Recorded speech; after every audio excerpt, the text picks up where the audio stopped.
ahead.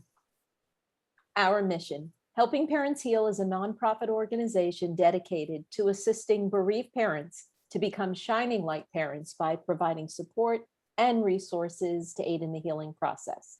We go a step beyond other groups by allowing the open discussion of spiritual experiences and evidence for the afterlife in a non-dogmatic way. Affiliate groups welcome everyone, regardless of religious or non-religious background. Attendance today at this meeting is voluntary, and we are here for the benefit of learning from and sharing with other parents whose child has passed away. It is understood that our discussions are intended to be confidential and not designed to replace traditional therapy or spiritual counseling. However, these Zoom meetings are helpful to parents all around the world, and they are posted on YouTube so that affiliate members who are not able to attend this meeting live can also watch. Helping Parents Heal offers a wide variety of speakers to allow parents to be informed about many possible ways to heal, to connect with their children, and to learn about the afterlife. The views expressed by our guests do not necessarily reflect those of Helping Parents Heal, and we ask that you take from their presentations whatever may benefit you personally. Welcome, everyone, and welcome, Tara. We're so glad you're here. Yes, thanks so much, Irene. And I'll go ahead and introduce Tara, spiritual psychologist and Kundalini yoga teacher. Tara Nash was formerly in the fashion business in London until she finally couldn't run from her grief anymore. Tara decided to change everything in her life and moved to LA to study her master's in spiritual psychology.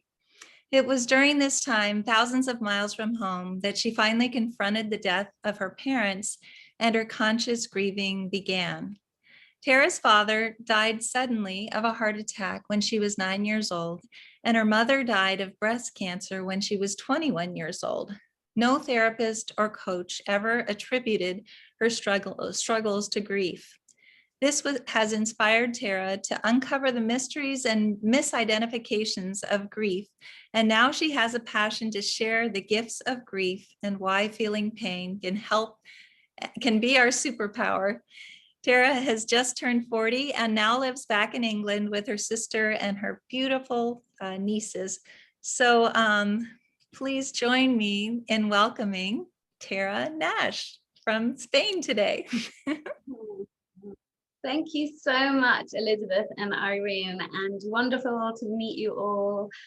I feel very, very honored to be with you today. And yeah, I was very, very honored that you asked me because I know that you have this incredible community, and yeah, it truly, really is an honor. So thank you. I guess my introduction just now explained a little bit about my story, and when you were saying that, reminding me that I had these deaths of my parents early in my life, and I didn't have any sort of knowledge about grief. My dad died in 1990, and it was very sudden. He went out one evening and he died of a heart attack. And the next day, I remember it so clearly. I have two sisters, and my eldest sister and my mum were always arguing. And so I woke up and I heard my oldest sister crying. And I was said, "Oh, what are you two arguing about now?" And I walked into my sister's bedroom, and my mum was sitting on the bed with my sister, and she looked at me and she said, "We're not arguing.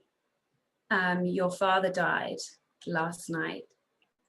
And she said, "Go downstairs. Your grandparents are downstairs." So I ran downstairs and was greeted by my grandparents. And gosh, I haven't told this story for a long time. I'm getting emotional. And that day, there's so many relatives came to our house, friends and relatives. And it was just this huge outpouring of grief. I mean, my dad was 42 years old. Yeah, he was a little bit overweight, but it was, it's such a shock to everybody. And I just saw these adults crying and wailing, and I was like, oh my gosh, I made this decision in that moment, like I will not show anyone my pain. I will not cry in front of anybody because this is too much.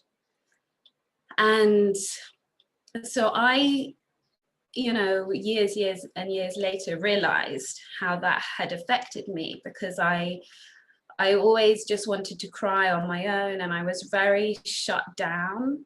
And my mum was always trying to get me to open up and to talk, and she did take me to a therapist when I was younger, but I didn't want to talk to the therapist. And my mum's grieving for my dad was pretty short-lived, honestly, because she met somebody very quickly, which was a real, now I look back as total shock, how fast. So suddenly we had this new father figure, and my mum went to run our family business. So she became like a workaholic, and in this new relationship, and our lives just sort of motored on. And now I look back, I think, gosh, we didn't really honor my dad, and we used to think about the day that he died, and we didn't really sort of do any rituals. We would occasionally go to his grave, but it was just all very like, let's not talk about it. It's all too sad. We didn't really know how to talk about it. And we just sort of carried on with life. And then my mum, that marriage, turned out to be a really bad relationship. So she ended up divorcing him. And then my mum and I had a few years sort of on our own, and then she got breast cancer. I say on our own because my sisters were that much older and they had left home. And, I was sort of a teenager and having those moments where you don't really like your mom very much, but I was pleased. I'm grateful now that we had these years. And then she got breast cancer when I was 17 the first time. And she got over it, she got into remission, and then she got it again when I was 20. And I just really thought, like, there's no way my mom's gonna die. Like, how could that possibly happen? Like, life could not be that cruel. And I was just talking about this moment the other day, because my mum was somebody who was very slim and very like put together, and always, worried about her weight and exercising and being healthy. And she never ate like French fries or, and she was quite unwell, and we were actually in France, and she ordered steak and chips. And I thought, oh my God, she must think she's gonna die. Like this, it was like one of her last, kind of meals. And yeah, the cancer got into her liver. That was the other thing. She then had to have the colostomy bag. And I think that was because she was just, I remember her saying, how can I ever wear a bikini again? And I feel like she was like, I don't want to live like this. So she sort of gave up the fight, really. And obviously we had like a lot longer when somebody, has cancer. So we did even talk about it. Like, she said, what do you think's better? Like a quick death like your father, or a longer death like cancer, so you have time to talk about it? And so we had these kind of conversations. And actually my mom had a very strong faith in Christianity, and in the end she had a really peaceful, like, now I look back on it, she had if you can, a good death. Like, she died at home. I actually was holding her hand when she died, and everybody came to the house, and we lay in bed with her, and she, it was really having not had any knowledge about how to do death in a way. Like we didn't really, now I look back, I think, wow, we did it in a really great way. And so I was 21 and I was at the beginning of my adult life. And I guess in many respects, I sort of replicated my mum, like stay busy and get on with life, a bit like what we did when my dad died. So I feel like that's what I basically did. And I then sort of replicated my mom, and I became like a businesswoman. And through setting up my own business, that's when I started to kind of really think a lot more about my mum, because I sort of put my mum and dad in these little boxes. I was like, oh, that's all kind of uncomfortable, painful, awkward. And I just want to sort of have fun and do my thing as a young adult. And it was when I was in my late 20s that I started to not sort of, I started having therapy, I guess. But I was struggling in relationships, like romantic relationships. And that's sort of what propelled me. But like I said in that bio, I was going to these therapists, like all annoyed or upset about these romantic relationships, but none of them would ever say, maybe you're grieving about your parents, you know, maybe it's. So I was sort of, you know, wandering around in my own turmoil. A lot of stuff came out in eating. Like I definitely had addictive behaviors, and yeah, gaining a lot of weight, losing weight. And then it was, like I said, when I went to LA to study spiritual psychology, because I was like really not happy in working in fashion. And I always wanted to do something. I know from a young age, even when I was started, because I did sociology at university, I was like, oh, I want to do something with helping people, but I fell into fashion. And I remember very clearly thinking, oh, this is a bit ridiculous, you know, selling these sort of luxury handbags for so much money, like who cares about this stuff? But I was like, well, it's escapism, you know, these are beautiful things. And I didn't know then how I could possibly use my sort of desire for helping people. And the spiritual psychology was really training you in becoming a coach. So that I thought, wow, yeah, I really love America. There's nothing like spiritual psychology in the UK. And I went and started this course. And in the second year, you could choose anything you wanted as a project. And I actually had another idea at the time for a business, but I was like, no, maybe I want to do something more for myself. And I couldn't decide. And one of the faculty members said, I think you should do something around the death of your father. And I thought, oh gosh, why did she say that? I kind of thought, my goodness, lots of people are doing all these fun things for their second year project, and she wants me to grieve for you and think about the death of my father. I was kind of annoyed that I went to see her.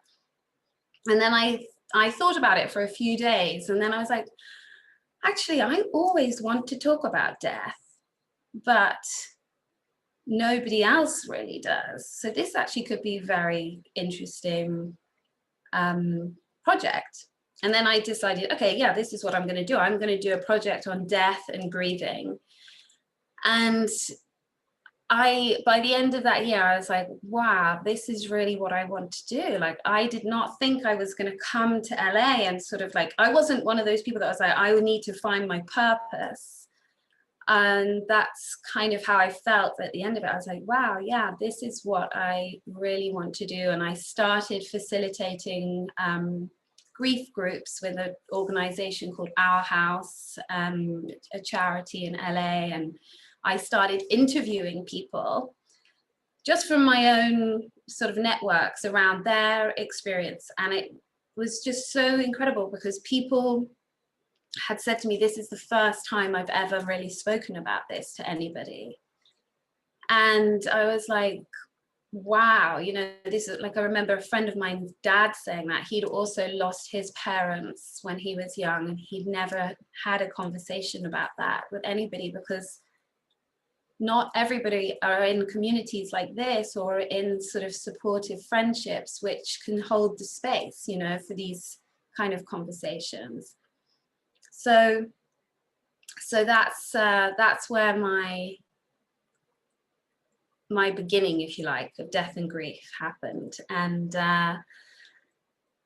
then, did you want to ask me any questions, or just keep going?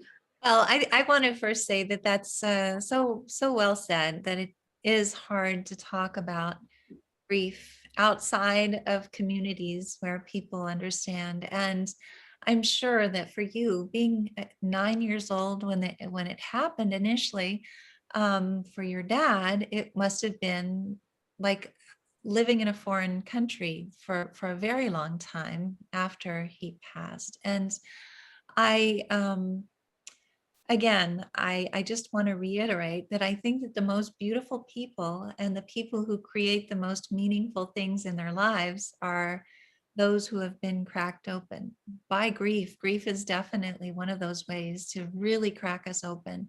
And so going from there, I would love to hear about the Conscious Grief series, but also we have some questions about, and Irene will ask some questions as well, but maybe you could just tell us about how it came about and the people that you interviewed, and a little bit about what you've learned through that Conscious Grief series, which would be wonderful.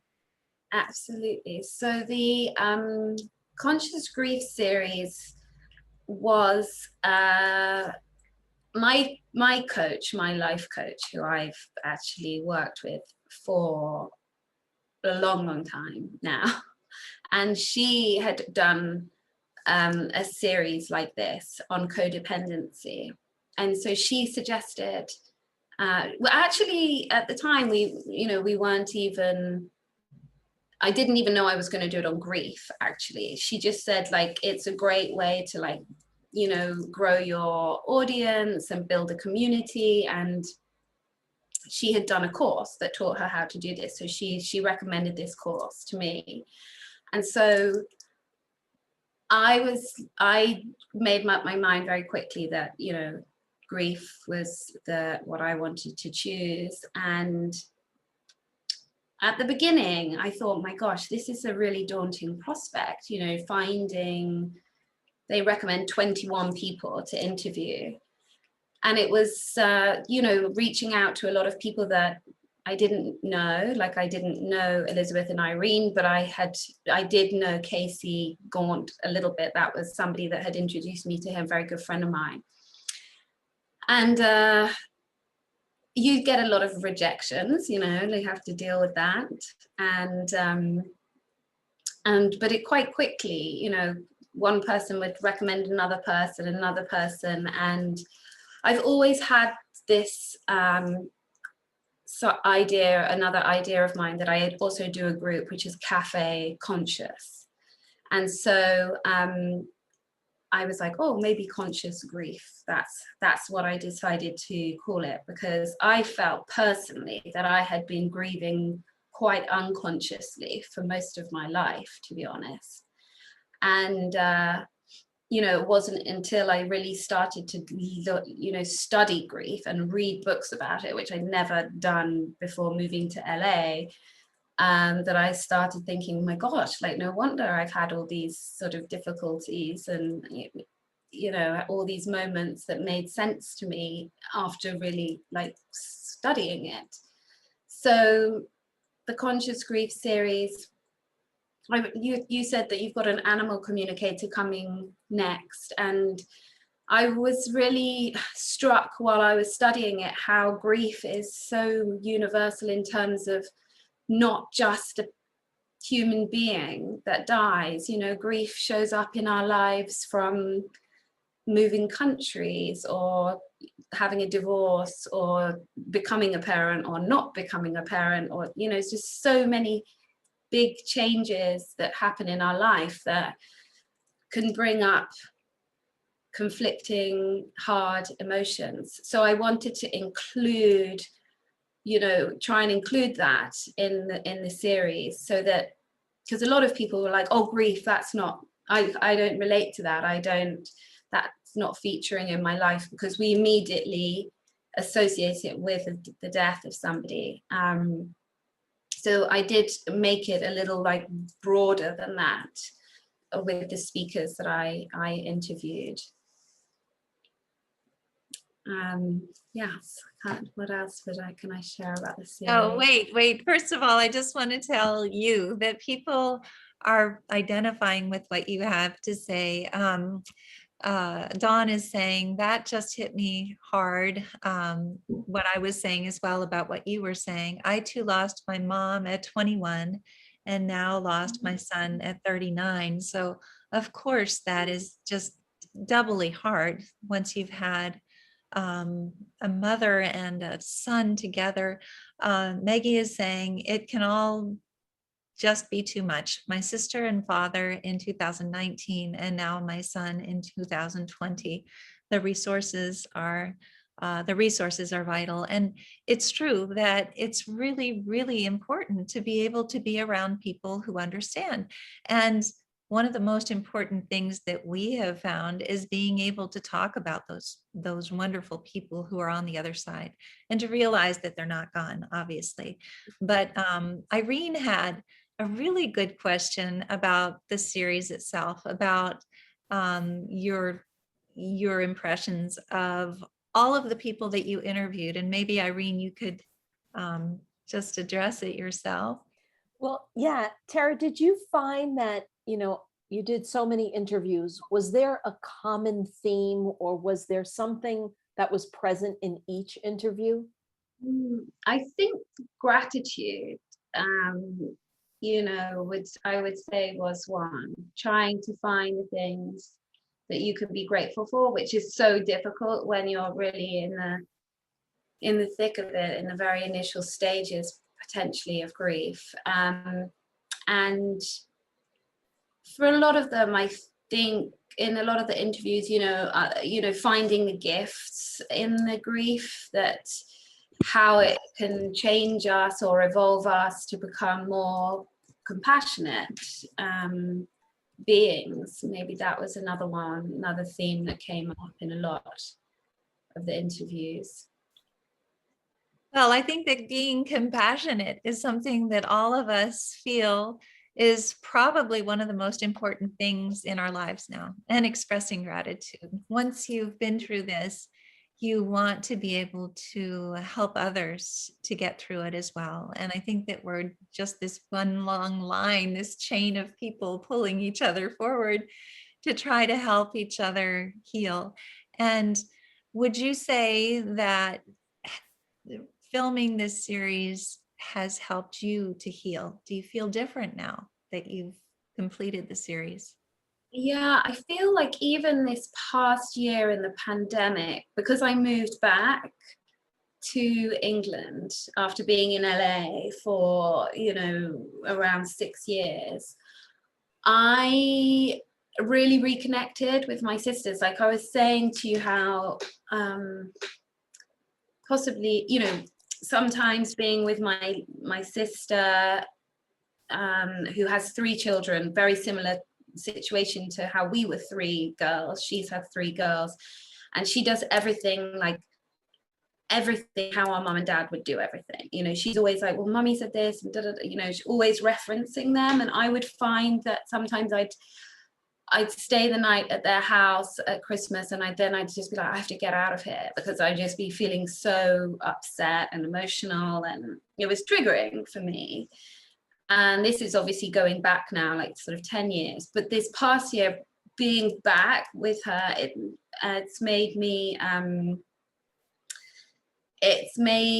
realize that I don't have those same trigger points anymore, because I've done work on my grief. But I also had the time to really, at the beginning of the pandemic, I interviewed a lot of my parents' friends and family members and employees, because we had this family business, which was like kind of amazing, you know, like I really resented it when I was little, because it's all we ever talked about at home. And I discovered that the business we sold, but there's a Facebook group for it, and it's called the name of the business was Horncastle Gone, and they've called it Gone But Not Forgotten, because these people loved working for our family business so much and they miss it, and they had this really amazing community of friends. And I was really struck by this, like, wow, you know, my parents like left this legacy of this business.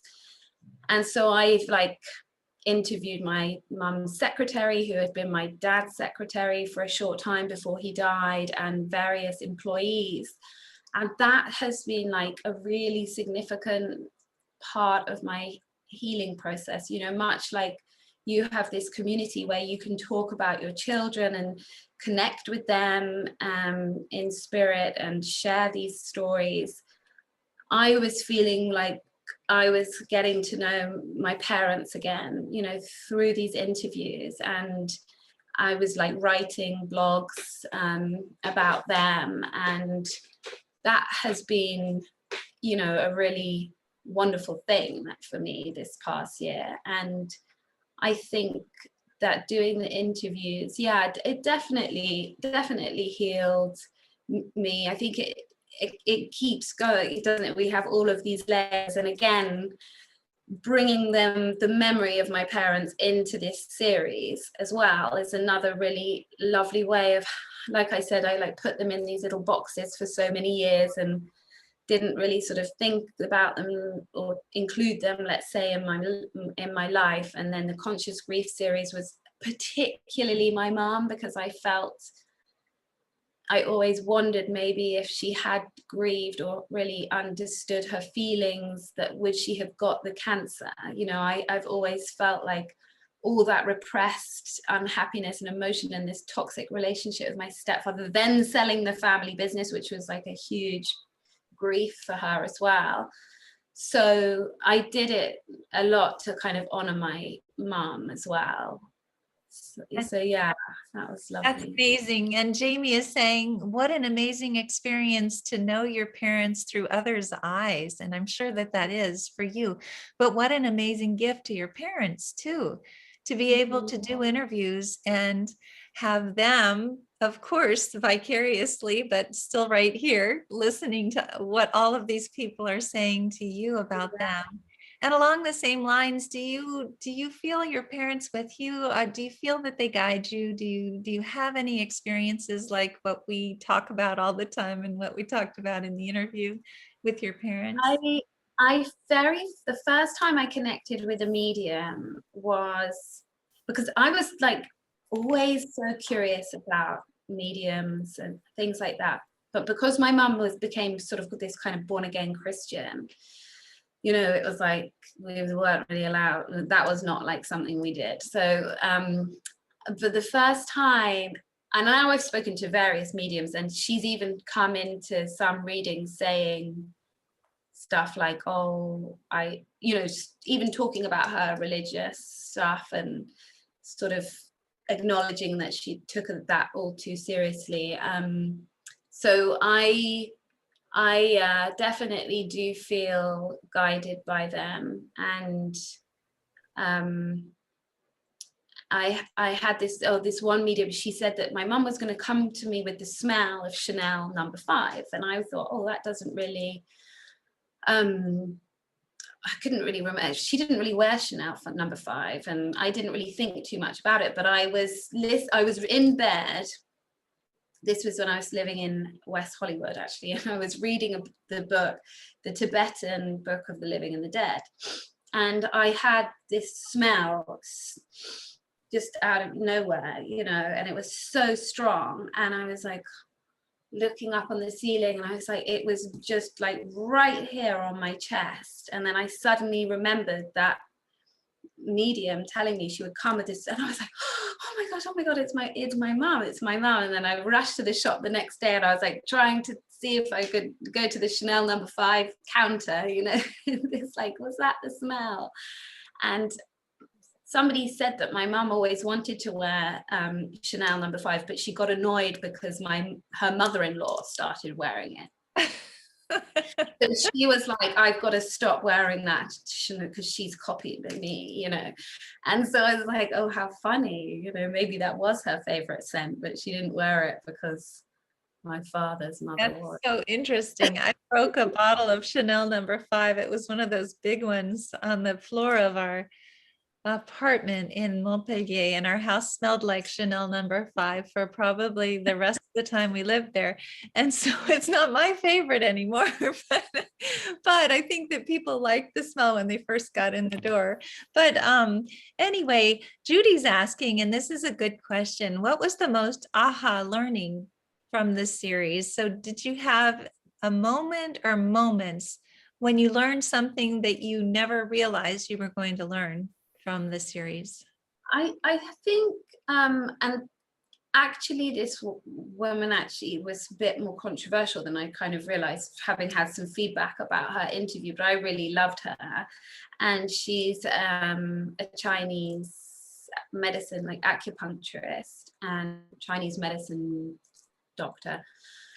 And she was talking a lot about the grief in the lungs and in the body. And she said, you know, how we have this, you know, when we have the shock of grief, we're like, you know, take the big gasp in and but then at the same time, when we get like a moment of inspiration, we can also have the same sort of feeling around the same breath in, but it's like a different type of breath.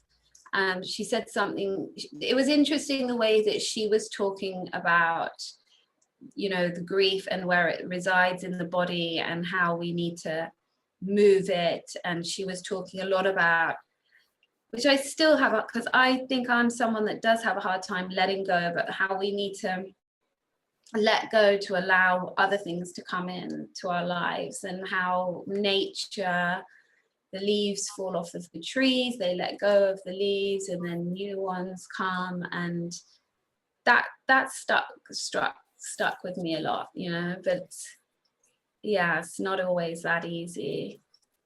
Well, it's true though that when we have disease, people break it down into dis-ease because you're feeling horrible about something or another. And grief is probably the thing that you can feel the most horrible about, and it does bring about disease. And so being able to move that energy and get rid of it, either by acupuncture or by other ways of healing, is just so important.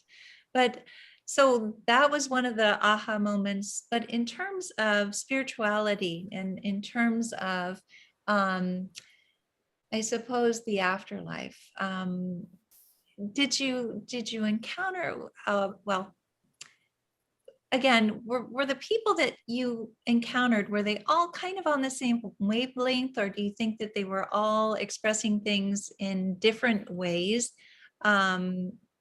Obviously, what she said to you was a little unsettling, but for me, I just find that when we have people who come to speak about the afterlife, and in your Conscious Grief series as well, it's always so uplifting. And obviously yours wasn't specifically about the afterlife, but things that we learn about the afterlife are so uplifting. So would you say that that's a theme that went through what you were doing, or do you feel like? I mean, honestly, I would have liked to have had more speakers like Suzanne Giesman, your, you know, good friend, because I find the afterlife, you know, so fascinating, and as you're saying, like a very helpful part of the grieving process. I felt possibly because of my, you know, family history and Britishness, that I was like, some parts of me like, oh, I didn't want to upset people if we, you know, that there has to be something for everybody, because that's not going to align for everybody. You know, some people don't believe in things like that. So, but personally, I would like to go down more into, like, to have more interviews like that, because I think it's so helpful, so interesting. Yeah. It is very interesting. And obviously Casey Gaunt is very similar to the message that Suzanne also has. And just being able to have these kinds of series where people can start and watch one after the other. And as a matter of fact, I was told by another person, Craig McMahon, about documentaries and about Netflix and all of these different things that, and just series in general, you're not allowed to put just one episode of a series onto Netflix now or onto Amazon. It has to be the whole thing, because people start watching and they don't want to stop, from what I understand. Yes, we've all been there, haven't we? So do you think that you're ever going to be able, oh, Sherry's asking, and this is a good question. Where can she watch your documentary? Where can our all of the parents of Helping Parents Heal watch it? Because I know that it was a special event that you were allowing people to watch it. Would it be on Netflix or YouTube or Amazon? I've kept it open. So if you go to conscious-grief.com or Okay. conscious-grief.com, if you put your email in, then you'll get an automated email that will send you all 25 recordings of the yeah. So it's still available, which is wonderful. I didn't know that that it was still available. That's wonderful news. So if all of you are interested, obviously there are people who were interviewed during her Conscious Grief series, like Irene and I were, as well as Suzanne Giesman, Messenger of Hope, as well as Casey Gaunt, who has been on twice to talk about the 2 different books that he's written, as well as, I'm trying to think of the other people that Susan Hannifin McNabb. Yes, Susan Hannah McNabb, who's also a friend of Casey Gaunt's, who's in California as well. And her husband passed at a very young age as well. And she has a very, very good book to help with how to move forward and heal. Shelley is saying, I think more people believe in the afterlife than we realize. I have been surprised by how many people do believe or have had experiences themselves. Yeah, I think you're right, Shelley. I think that this is something that's now becoming much easier to talk about than 10 years ago, for instance. I think that so many people talk about the afterlife, which is wonderful, and about the healing effects of being able to understand that our kids and our loved ones are still right here.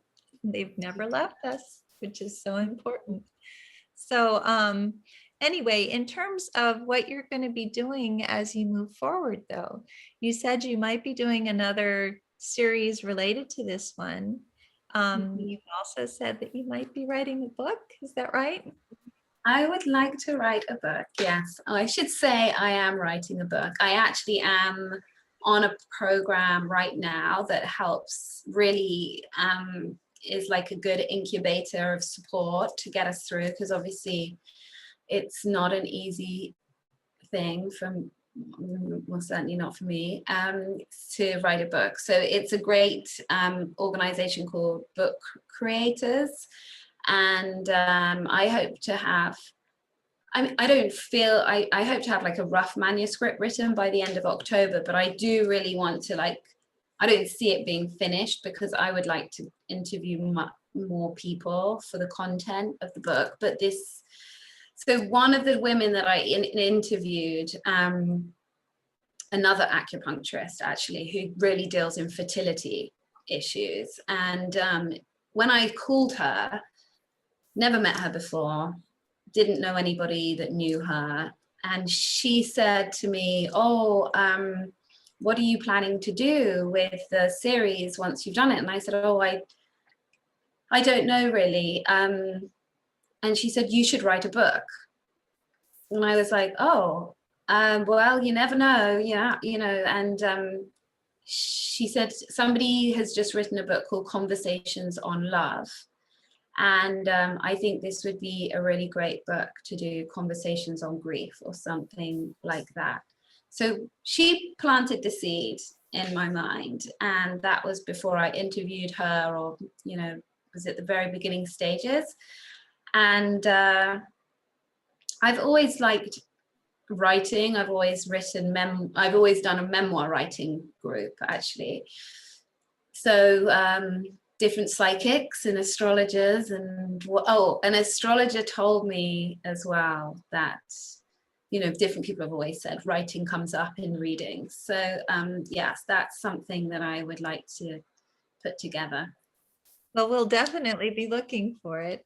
And so I have people, well, Maggie just left because she has to go to physical therapy, which is something that I have to be doing too now, but I haven't gotten it scheduled yet. Yeah. But it's, you know, I'll just show people what it looks like now, because it looks so beautiful after it didn't look beautiful. I'm very excited about that. But she says that she cannot wait to watch the series, which is true, that if you haven't had a chance to watch the series, it's really well done. It's not an hour long for each one, though. It's more like 40 minutes. Is that right? Yeah, I tried to do 30 minutes. Yeah, some are longer, but around 30 minutes. So it makes it much easier to just go through and watch all of these. And they're all excellent. Again, I highly recommend Suzanne Geisman's, because she's a part of helping her heal, as well as Casey's and Susan Hannafin's. And if you guys want to watch the one with Irene and myself on it, that would be great too. I think we're the only one where there are two people. Is that right? Yes, yeah. That's right. So yeah, Judy's asking, and I guess this is what I was trying to ask earlier. Do you have an ongoing relationship with your mom and dad now? Or do you now just better recognize that they were always here? I think that I don't feel like I directly connect with them yet. But I definitely, sometimes there are things that happen that I feel like I'm being guided on. And sometimes I will, for example, my sisters and I owned a property together, and I really didn't feel that we should sell it. And I was just, with things like that, like business decisions, I feel like I sort of feel my mom pushing me in certain directions. Less my dad, because I didn't know him for so long. So it's all, I feel, but in this series that I put together, I like, one of the interviewees said she felt my dad, and she said yes to being interviewed, and she never says yes to these things. She's never done anything. So I was like, oh wow, I feel like, you know, my dad's really supporting me, but I don't personally feel like I'm connecting with them, you know. Yeah. Well, that's fine, but I'll tell you, Kundalini Yoga certainly blows you open. So have you had any spiritual experiences from teaching or taking Kundalini Yoga? I have had, yes, I would definitely say, but not directly related to my parents, you know. Yeah. Well, it's a type of yoga that allows you to open your chakras, for instance, and it also is something that's very, very powerful. I use a little bit of Kundalini Yoga in the things that I teach, but I don't do a lot of it. But that's impressive that you teach Kundalini Yoga yourself. I have to say that Kundalini for me has been the most that I've ever cried, you know, in yoga, because there's something about the practice that really opened me up and just released a lot of grief. I mean, all the types of yoga does that, but Kundalini was kind of another level of releasing. Yeah. I agree. And, you know, it's really wonderful to be able to do it. It's kind of like even Shavasana, just corpse pose at the end. if you've gone through something like this, it can be an incredible release after doing a practice to be lying there. And so I've had kind of spiritual experiences right after Morgan passed in Shavasana. Certainly not a difficult position to do either. But anyway, I feel so grateful that you've been willing to come and talk to us. And I'm really excited about seeing what you're going to be doing next. And maybe this book, if you do publish it, we definitely want to add it to our reading list. But right now, and I want everyone on here to know this, we've put together a Helping Parents Heal movies, documentaries, and TED Talks channel. And so now that I know that yours is still active, we're going to put the Conscious Grief series on there as well, so that people are able to access it with some information about it. So this is on our helpingparentsheal.org website. And you'll just be able to go on there and click and find out more information about Tara and more information about the series, and then perhaps watch all of it. So there are 21 in all, is that correct? Actually, it ended up being 25. Oh, 25. Yeah. Okay, great. That's wonderful. Elizabeth, I'd like to ask Tara Yes. something. Tara, you know, so many parents, when they reach out to us, they ask Elizabeth, myself, what's been the most helpful and healing thing that has occurred on your journey?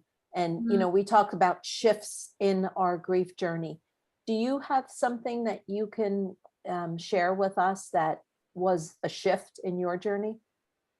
Oh, I think the first thing that comes to mind was when I did group work, you know, sharing in a group, because I felt so shut down for so many years. And I remember that I did a workshop called The Awakening, and I was in this room of all these people who were talking about like their feelings, and I remember thinking, like, how do they know all these, they're so articulate, you know, about their feelings? That was the first thing that struck me, because I just was kind of like, oh, you're just happy or you're sad, you know.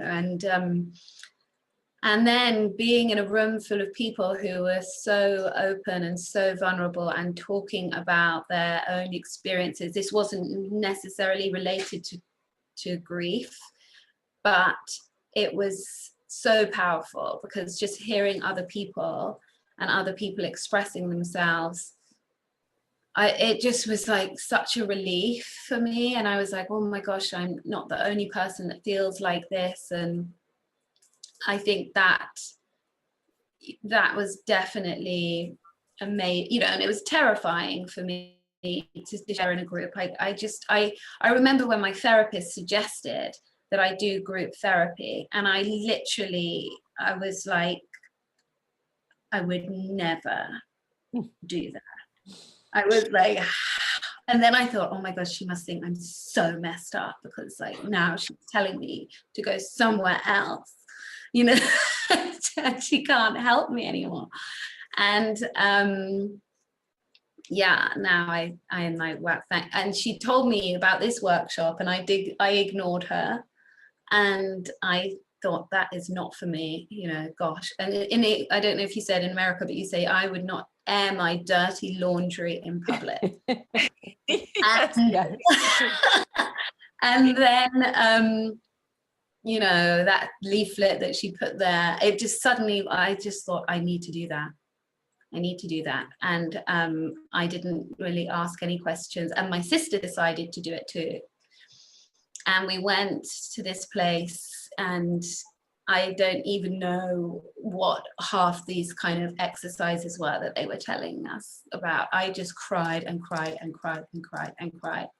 And it was like, you know, I did the tap of my grief, and I was like, that was the really beginning for me of getting on a journey of healing, a journey of transformation.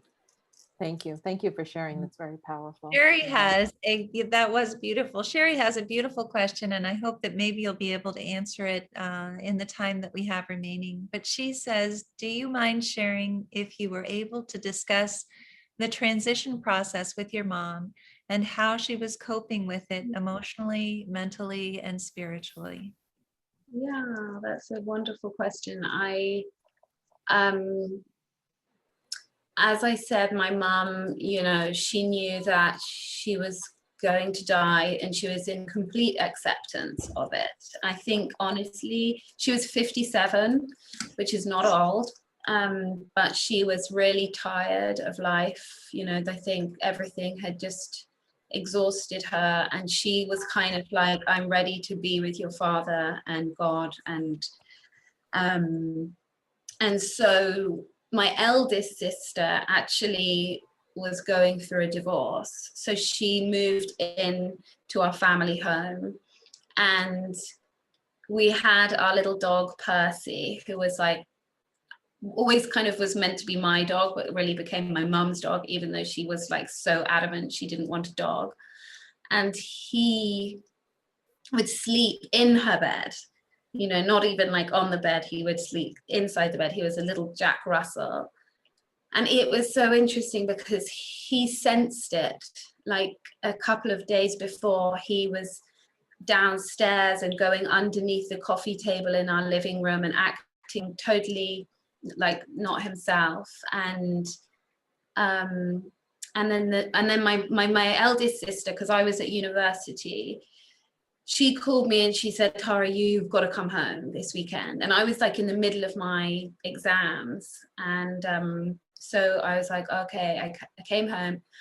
I had a new boyfriend and I was excited to tell her about him, and so I went into her bedroom and I started talking about him, but she was on quite heavy morphine at the time, and so she was delirious and she didn't, and I was like, oh,